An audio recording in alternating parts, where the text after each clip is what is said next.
Welcome to another video. This time around, we're going to be traveling to Vermont. I've never been, so I'm going with an open mind and see what the maple syrup capital of the U.S. has to offer. So toss the soft serve, grab a creamy, and let's go.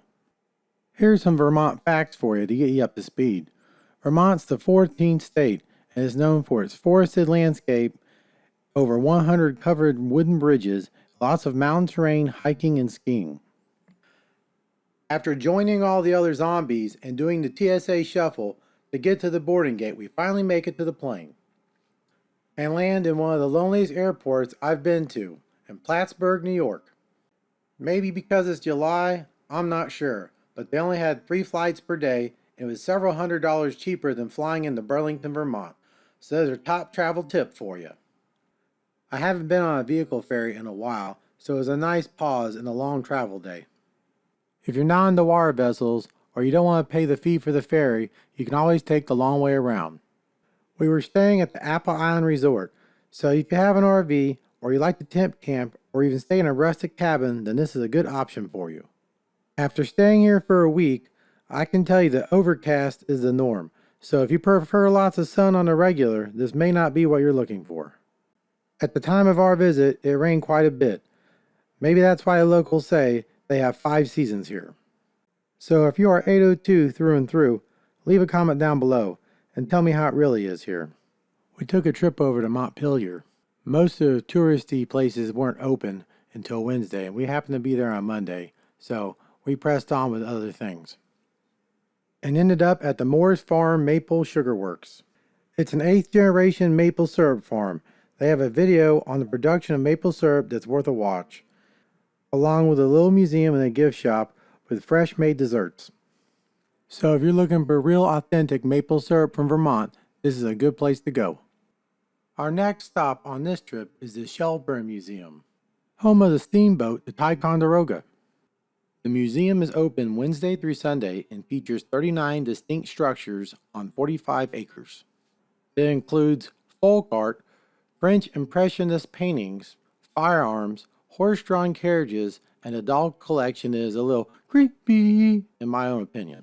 If you want to be meticulous and see everything, it's a 2-day event. And moving on from there, we go to Vermont Teddy Bear.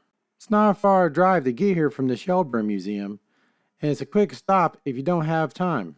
They have a neat teddy bear tour if you're interested. It's open every day, as long as you can bear the cuteness. They sell a lot of their leftover seasonal stock in the store, so you see something online that's not available, it's most likely still available in the store. Now I take you to Ben & Jerry's, the famous ice cream brand. Only a 30-minute drive from Burlington, Vermont, and located right outside of Stowe. The tour was not available due to construction, so we got some ice cream and we took a look at the ice cream graveyard. If you're into outdoor activities, or you want some social distancing, consider going to Mount Mansfield, Vermont's highest peak. Easily accessible by toll road or gondola, the toll road is 4.5 miles with no guardrails, so if you're the kind of person who doesn't like living on the edge, that might not be for you. Once you're at the top, you're pretty much yo-yo. Just to let you know.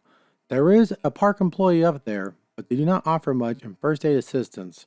My wife had fallen and injured her arm, and all I had to offer her was some water to pour on and a band-aid that didn't cover her injury. If you're interested in my drive up the mountain, it will be located into this video. Located just outside Stowe, Vermont, is the Von Trapp Family Lodge and Brewery. Bought in 1942, the 300-acre farm has expanded to over 2,500 acres and is a full mountain resort with a slew of activities. They do have a small gift shop inside where they sell copies of The Sound of the Music and other things, so if you're interested, that might be something you want to do. We didn't have time to visit there very long this trip, so that might be on our agenda next time. We stopped in Stowe for breakfast at the Butler's Pantry and took a walk around to see what it had to offer. They have a decent amount of parking for a small town, and they have a lot of small shops with locally made products and have a ski and snowboard museum. And our last stop on this trip, other than the airport that is the city of Burlington. We started off the morning with breakfast at the Friendly Toast, and then off to the Church Street Marketplace, where they have knickknacks to fit your every desire, and restaurants aplenty.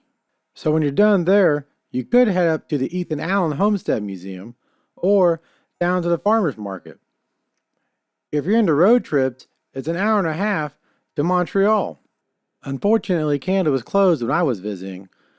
I've never been, and I really wanted to test out my French skills. Sacre bleu! Déjà vu! Cordon bleu! Well, maybe next time. Well, that's all I have for you on this video. I'll look for you on the next one.